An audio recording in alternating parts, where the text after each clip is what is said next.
Hay secretos que se guardan bajo llave y maldiciones que se llevan en la piel. Existen caminos que parecen trazados desde el nacimiento, el del deber, el de la fe, el del silencio. Son sendas de piedra, firmes e inalterables, que prometen un destino seguro y honorable. Pero ¿qué sucede cuando un alma errante, marcada por la sombra, tropieza con la senda de la luz? ¿Puede una promesa hecha a Dios competir contra un destino escrito en las estrellas? La respuesta es simple. Se desata una tormenta capaz de derribar reinos y conventos por igual, porque hay encuentros que no son coincidencia, sino una colisión inevitable de dos mundos. En la venerable provincia de Altagracia, donde las reverencias son más profundas que los afectos y un buen apellido vale más que un corazón honesto, los destinos a menudo se negocian en salones opulentos, no se eligen. Fue en este mundo de apariencias inquebrantables donde las vidas de Hernán de Alcázar y Beatriz de la Vega estaban a punto de colisionar. Él no era un simple guerrero errante, era un alma en fuga, con el peso de un estigma que le robaba la fuerza con cada luna nueva.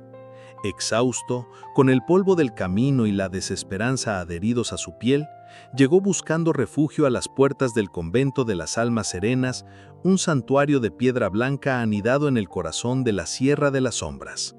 Allí, entre el aroma a incienso y cera de abeja, la conoció. Beatriz era una joven novicia a punto de entregar su vida a Dios, cuya pureza parecía un desafío a la oscuridad que él cargaba. Durante una tarde sofocante, mientras Hernán ayudaba a reparar un viejo muro de adobe en los jardines, ella se acercó para ofrecerle un cántaro de agua fresca. Al hacerlo, sus dedos rozaron la tela gastada de su camisa, justo sobre su hombro. Sus ojos, dos pozos de miel curiosa, se fijaron en la extraña cicatriz con forma de jaguar que asomaba por una rasgadura. Con una inocencia que desarmó todas sus defensas, ella sonrió y comentó: «Es una marca hermosa. Dicen que todos nacemos con una señal que cuenta la historia de nuestra alma». En ese instante, el mundo de Hernán se detuvo. Por primera vez en 10 años, alguien había visto la marca no como una maldición, sino como algo natural, como parte de él. Un calor insoportable recorrió su cuerpo y, por un segundo, sintió que el frío que anidaba en sus huesos retrocedía. La maldición, por primera vez, había vacilado. El impacto lo dejó sin aliento, dividido entre el anhelo de confesar el milagro que ella acababa de obrar y el pánico de huir antes de que su sombra terminara por devorar la luz de aquella mujer destinada al cielo. Tras el desconcertante encuentro en el jardín, Hernán se impuso un castigo de silencio y distancia. El calor que había sentido en su alma al ser visto por Beatriz era un veneno tan adictivo como peligroso. Cada mañana se juraba a sí mismo que la evitaría, que se convertiría en una sombra más entre los muros del convento para protegerla de la oscuridad que lo perseguía. Se sumergía en las tareas más arduas, buscando en el dolor de sus músculos un alivio para el tormento de su corazón. Pero sus esfuerzos eran en vano. El claustro, que debía ser un refugio de paz, se había convertido en un tablero donde cada movimiento era un riesgo calculado. Si él iba a la huerta, ella aparecía con la excusa de buscar hierbas para la enfermería. Si él reparaba una viga en la biblioteca, ella entraba a transcribir un manuscrito, y el silencio entre ellos se llenaba de un millar de palabras no dichas, tan denso que casi podía tocarse. Esta extraña danza de atracción y huida no pasó desapercibida para los ojos más agudos del convento. En la cocina, un santuario de aromas a canela, chile ancho y chocolate, Sor Inés y Sor Catalina gobernaban con mano de hierro y lengua de seda afilada. Mientras preparaban un complejo mole para la fiesta patronal, sus cuchicheos eran el ingrediente secreto. «¿Ya viste a la hermana Beatriz?», murmuró Sor Catalina, sin dejar de moler las especias en el metate. «Flota en lugar de caminar desde que llegó ese forastero de ojos tristes». «No digas herejías, mujer», respondió Sor Inés, aunque una sonrisa pícara se dibujó en su rostro. «Es solo caridad cristiana. El pobre hombre parece cargar con todas las penas del mundo». pues para hacer caridad bien que le lleva el cántaro de agua fresca como si fuera el único pozo en leguas a la redonda. A mí se me hace que esas penas que carga son las que más le interesan a nuestra novicia Isidora. El humor inocente se transformó en una tensión palpable con la llegada de un visitante inesperado. Don Ricardo de la Garza, un noble de la capital cuyo atuendo de terciopelo y botas de cuero bruñido contrastaba violentamente con la humildad del convento, llegó con la excusa de entregar una generosa donación. Su sonrisa era cortés, pero sus ojos, pequeños y oscuros como obsidiana, lo escrutaban todo. Mientras la Madre Superiora le mostraba las instalaciones, sus miradas se cruzaron con las de Hernán, quien trabajaba a lo lejos. Don Ricardo se detuvo en seco. No vio la marca, pero sintió algo más. Un hálito helado, un eco de magia oscura que conocía demasiado bien. Esa sombra, la reconozco, pensó, y una sonrisa depredadora se dibujó en sus labios. Es el hedor de magia de Xochiquetzal. Así que aquí te escondías, príncipe fugitivo. Los días siguientes, don Ricardo se dedicó a investigar con una sutileza venenosa, haciendo preguntas a las hermanas sobre el misterioso trabajador. La atmósfera se volvió asfixiante para Hernán. La noche en que la tormenta finalmente estalló sobre la sierra, reflejando el torbellino en su interior, Beatriz lo encontró. Estaba en la capilla, de rodillas ante el altar. Pero no rezaba. Luchaba contra el dolor de la maldición que se avivaba con la luna oculta. La tenue luz de las velas proyectaba sombras danzantes sobre su rostro angustiado. «Me huye como si yo fuera la plaga», le susurró Beatriz, su voz temblando por la emoción contenida. «Por favor, dígame, ¿qué he hecho para merecer tal desdén?». Derrotado por la sinceridad de su ruego, Hernán finalmente cedió. La miró, y en sus ojos ella no vio a un simple guerrero, sino a un hombre roto. «No es usted, hermana, soy yo». Su voz era un murmullo ronco. «Huyo de un destino oscuro, de una enemiga poderosa que me marcó con un frío que nada puede calentar. Mi presencia aquí solo puede traerle desdicha». Él esperaba que ella retrocediera, que el miedo la alejara, pero Beatriz dio un paso más cerca, sus ojos llenos de una compasión que lo desarmó por completo. «Todos cargamos con una marca, señor Alcázar. La suya es visible. A mí me dejaron en este convento siendo apenas una niña. Las hermanas me criaron, me dieron un techo y un propósito. Pero en las noches, a veces sueño con una vida que nunca tendré. Conocer el mundo más allá de estos muros, tener un hogar propio, una familia. Ahora, mi deuda con ellas es inmensa. Siento que entregar mi vida a Dios, aquí, entre las únicas personas que me han mostrado bondad, es la única forma de pagarles todo lo que han hecho por mí. Así que mi marca no es una caisra impuesta, sino una que yo misma he elegido por gratitud. Es una deuda de amor. Quizás nuestras prisiones, aunque distintas, no nos hacen tan diferentes. Fue una confesión a medias, un puente frágil construido sobre un abismo de secretos, pero fue suficiente. En esa capilla, con el rugir de la tormenta como único testigo, dos almas prisioneras se reconocieron por primera vez. La confesión en la capilla, lejos de apaciguar la tormenta, solo había desatado un huracán de emociones contenidas.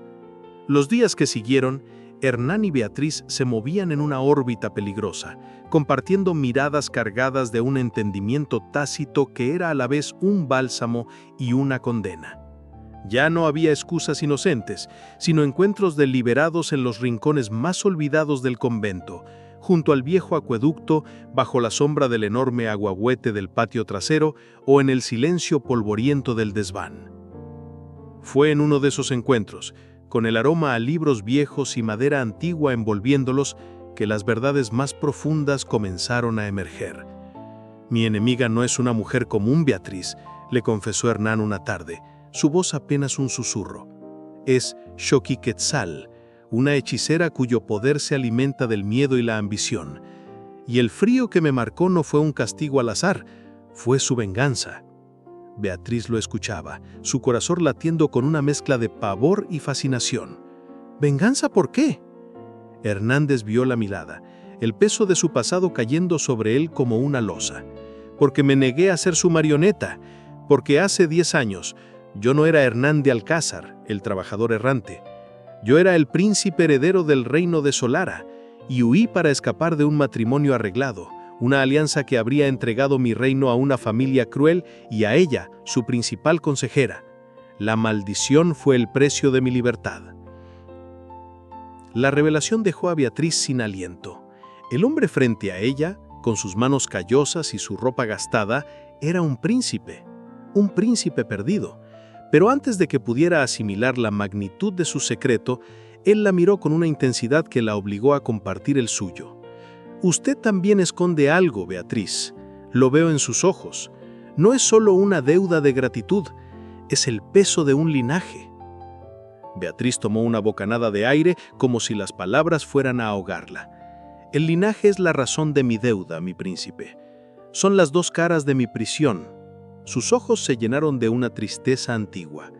Mi nombre no es solo de la Vega. Mi padre fue el duque de la Casa de la Luna. Lideró una rebelión contra el regente de Solara hace 15 años, una lucha por la justicia que terminó en sangre y derrota. Para salvarme de nuestros enemigos, para que no me usaran como un peón o algo peor, me abandonaron en las puertas de este convento. Borraron mi nombre para darme una vida, y las hermanas me la dieron sin saber a quién estaban protegiendo. Por eso mi deuda es tan grande.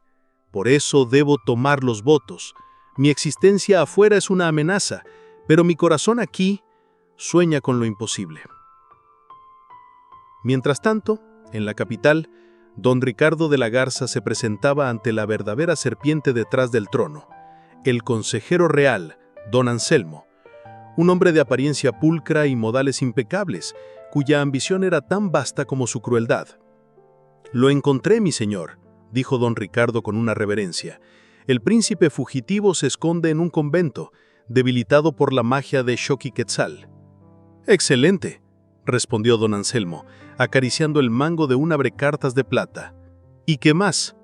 Hay una novicia, una muchacha de belleza singular que parece ser la única capaz de mitigar la maldición. Mis espías me informan que se trata de Beatriz, la hija perdida del duque de la Luna». La sonrisa de don Anselmo fue fría y terrible. «El destino nos ha servido la solución en bandeja de plata. Un príncipe enamorado de la hija del traidor que juró destruir. Es una poesía cruel y perfecta. Usaremos a la muchacha para atraerlo a una trampa. Eliminaremos a ambos herederos inconvenientes y Solara finalmente será mía». La traición, sin embargo, no necesitaba venir de tan lejos. Dentro de los muros del convento, Sor Matilde, una monja de rostro avinagrado y alma carcomida por la envidia, observaba cada movimiento de Beatriz. Había sido la confidente de don Ricardo durante su visita, y él le había susurrado al oído una promesa tan dulce como el veneno. «Ayúdame, y cuando yo tenga influencia en la capital, me aseguraré de que seas tú quien porte el báculo de la Madre Superiora». Esa noche, mientras hacía su ronda, sus pasos sigilosos la llevaron hasta la puerta del desván. Pegó el oído a la madera y escuchó las confesiones de los dos jóvenes, la del príncipe perdido y la de la heredera rebelde. Era más de lo que jamás hubiera soñado. Con el corazón palpitando de malicia, corrió a su celda, escribió una nota apresurada y se la entregó al jardinero, un hombre leal a don Ricardo. El capítulo terminó con un cuervo negro liberado desde una jaula oculta en la caballeriza, alzando el vuelo en la noche. En su pata llevaba un pergamino que sellaba su destino. El jaguar ha encontrado su luna. La escarcha se derrite. El mensaje del cuervo llegó a su destino antes de que los primeros rayos del sol tocaran las cumbres de la Sierra de las Sombras. La paz del convento fue destrozada, no por el repique de las campanas llamando a maitines, sino por el estruendo de la puerta principal cediendo bajo el golpe de un ariete. Hombres armados, vestidos con los colores oscuros de la casa de Garza, irrumpieron en el patio sagrado con la eficiencia brutal de una jauría de lobos. El grito ahogado de una novicia fue la única oración que se escuchó. Hernán reaccionó por instinto. Salió de la pequeña celda que le servía de refugio y se interpuso entre los invasores y el pasillo que llevaba a los dormitorios de las hermanas. Luchó con la furia desesperada de un hombre que protege su último santuario. Su espada, un simple trozo de acero de trabajo, se movía con una gracia letal, pero algo andaba mal. La cercanía de Beatriz, el torbellino de emociones que ella había despertado en él, hacía que la maldición fluctuara de forma salvaje. En un momento era un príncipe con la fuerza de 10 hombres y al siguiente un dolor helado le recorría el brazo. La marca del jaguar ardiendo como si le aplicaran un hierro gélido, dejándolo casi sin fuerzas. En medio del caos, mientras Hernán mantenía a raya a la mayoría de los hombres, don Ricardo se deslizó como una serpiente hasta encontrar a Beatriz, quien ayudaba a las monjas más ancianas a resguardarse en la capilla. La tomó del brazo, su agarre firme, pero sin violencia, su voz un susurro venenoso en medio del estruendo. «No grite, hermana, no hemos venido a profanar este lugar, solo a reclamar lo que nos pertenece». «Déjenlo en paz», suplicó Beatriz, sus ojos fijos en la lucha desigual de Hernán.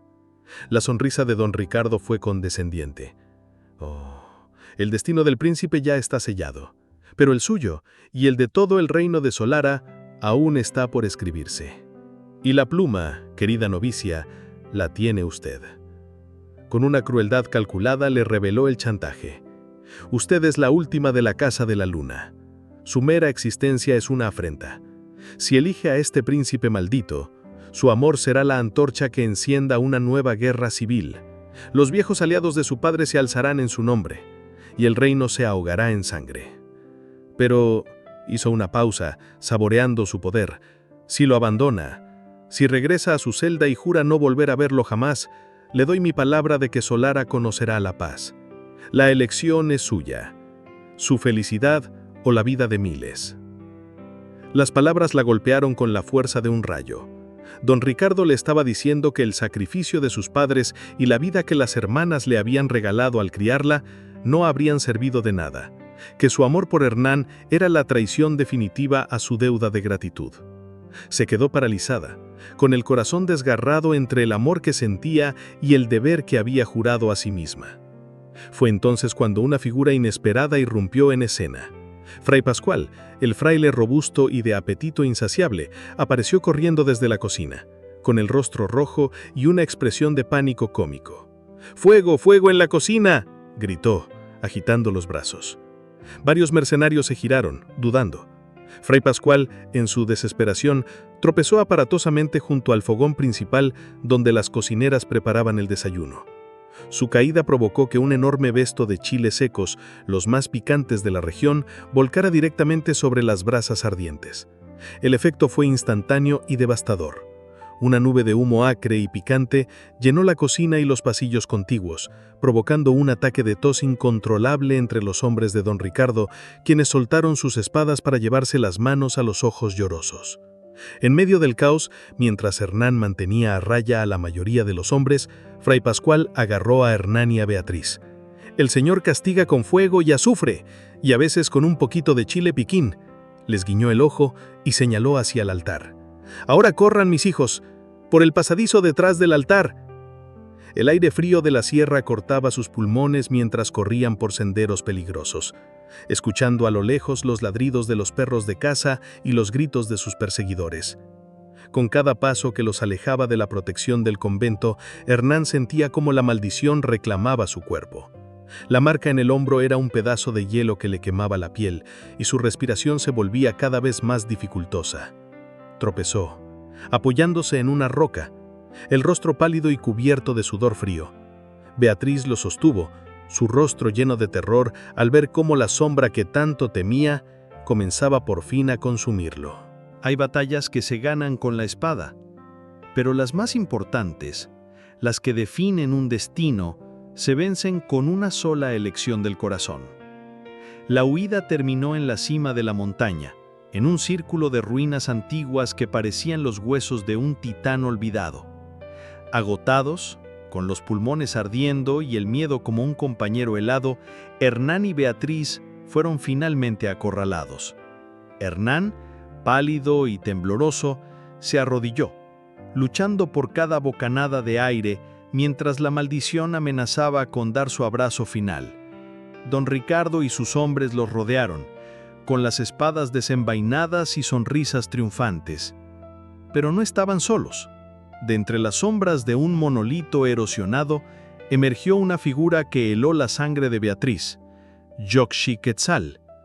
La hechicera era una mujer de belleza imponente y cruel, vestida con sedas oscuras que parecían tejidas con la misma noche. Sus ojos brillaban con un poder antiguo mientras se acercaba a Hernán. «Qué escena tan patética, mi príncipe fugitivo». Su voz era como el siseo de una serpiente. 10 años huyendo para terminar aquí, consumido por mi regalo, y todo por una novicia asustada. «Déjalo en paz», gritó Beatriz, interponiéndose entre ellos. Xochiquetzal soltó una carcajada gélida. «Niña ingenua, crees que tu compasión lo salva, pero solo lo debilita más. ¿No entiendes la naturaleza de mi magia? La maldición no se rompe con una mirada inocente, se rompe con una elección absoluta. Solo un alma libre, que conociendo toda tu oscuridad y el precio de amarte, te elija públicamente por encima de su propio destino, de su honor y de su mundo, podrá liberarte».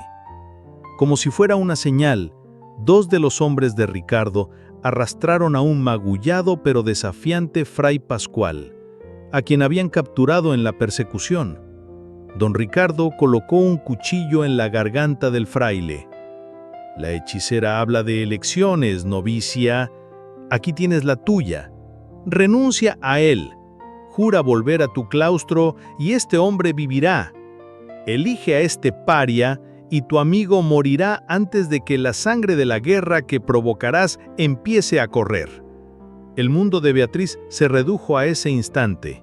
La vida de su amigo, la paz de un reino contra el amor por el hombre que tenía el alma encadenada. Todos esperaban que se quebrara, que eligiera el camino del deber, pero en sus ojos no había duda, sino una llama de certidumbre. Con un movimiento firme y deliberado, se llevó las manos a la cabeza y se arrancó el velo de novicia, dejando que el viento de la montaña lo arrastrara hacia el abismo. Se plantó frente a Xochiquetzal y don Ricardo, su voz clara y resonante entre las ruinas. «Mi fe no está en muros de piedra, ni en promesas de paz manchadas de sangre. Mi fe está en él», declaró, señalando a Hernán. «Elijo a este hombre, con su sombra, su verdad y su destino. Lo elijo por encima de mi voto, por encima de mi apellido y por encima de sus amenazas. Lo elijo a él ahora y para siempre».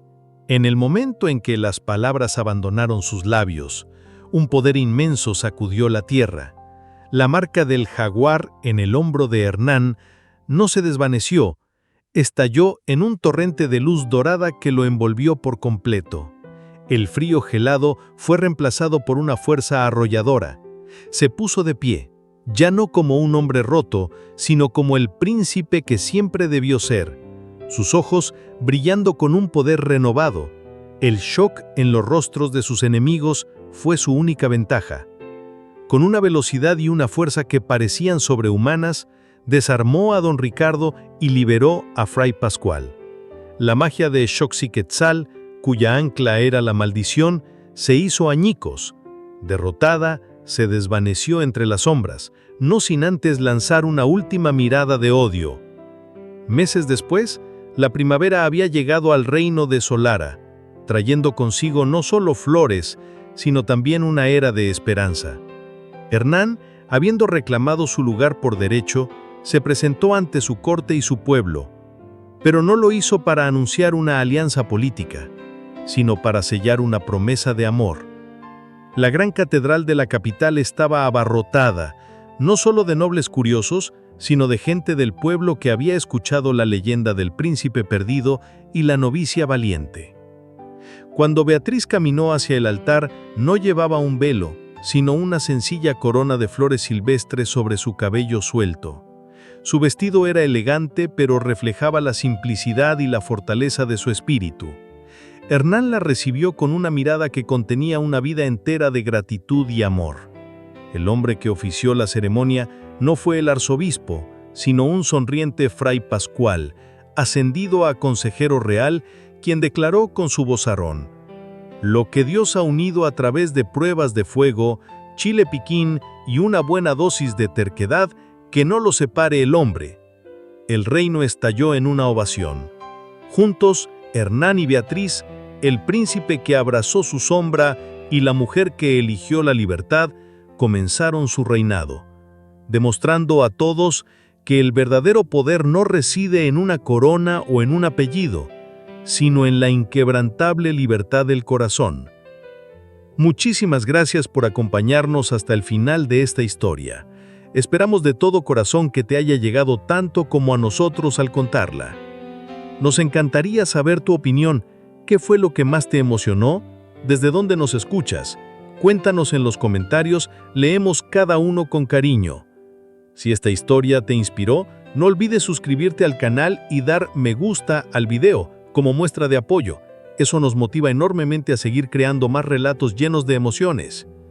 Gracias por estar aquí. Te deseamos un día maravilloso y esperamos tener el placer de tu compañía en nuestra próxima historia.